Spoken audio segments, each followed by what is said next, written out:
জানুয়ারি 1950 শেখ মুজিবের গ্রেফতার এবং তার সম্পর্কে সংক্ষিপ্ত বিবরণ দিয়ে প্রতিবেদন দিলেন ডিআইবির অতিরিক্ত পুলিশ সুপার। প্রতিবেদনে শেখ মুজিবের ব্যক্তিগত পরিচিতি ছাড়াও প্রাতিষ্ঠানিক শিক্ষার বিষয়টিও উঠে এলো। 3 জানুয়ারি 1968 শেখ মুজিবুর রহমানকে 1 নম্বর আসামি করে মোট 35 জন বাঙালি সেনা ও সিএসপি অফিসারের বিরুদ্ধে পাকিস্তানকে বিচ্ছিন্ন করার অভিযোগ এনে রাষ্ট্রদ্রোহী হিসাবে আগরতলা ষড়যন্ত্র মামলা দায়ের করল সরকার।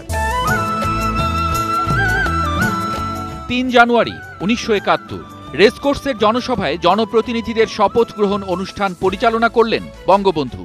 নবনির্বাচিত গণপ্রতিনিধিরা শপথ নিলেন। শপথ অনুষ্ঠানে বঙ্গবন্ধু বললেন, শাসনতন্ত্র রচনার প্রশ্নে সকলের সহযোগিতা চাই, কিন্তু নীতির প্রশ্নে আপোষ নাই। জনগণ যা চায় তাই শুধু আমি তুলে ধরেছি। 6 দফার প্রশ্নে জনগণের রায় নিয়েছি, আপোষের প্রশ্নই উঠতে পারে না। তিনি বললেন, শাসনতন্ত্র 6 দফার ভিত্তিতেই হবে, কেউ ঠেকিয়ে রাখতে পারবে না। 3 জানুয়ারি 1972 অপ্রতিরোধ্য আন্তর্জাতিক চাপের মুখে বঙ্গবন্ধু শেখ মুজিবুর রহমানকে বিনা শর্তে মুক্তি দেবার সিদ্ধান্ত নিলেন পাকিস্তানের প্রেসিডেন্ট জুলফিকার আলী ভুট্টো।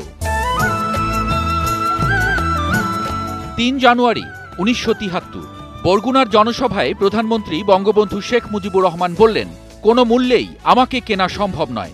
জীবন যদি চলেও যায় তবুও বাংলার মানুষের সঙ্গে আমি বিশ্বাসঘাতকতা করতে পারব না। বঙ্গবন্ধু বললেন, আমার জীবনের লক্ষ্যই হল বাংলাদেশের জনগণের জীবনে সুখ ও শান্তি এনে দেয়া, তাদের খাদ্য, বস্ত্র ও শিক্ষার নিশ্চয়তা বিধান করা, বিশ্ব সমাজে বাংলাদেশের মর্যাদা অক্ষুণ্ণ রাখা।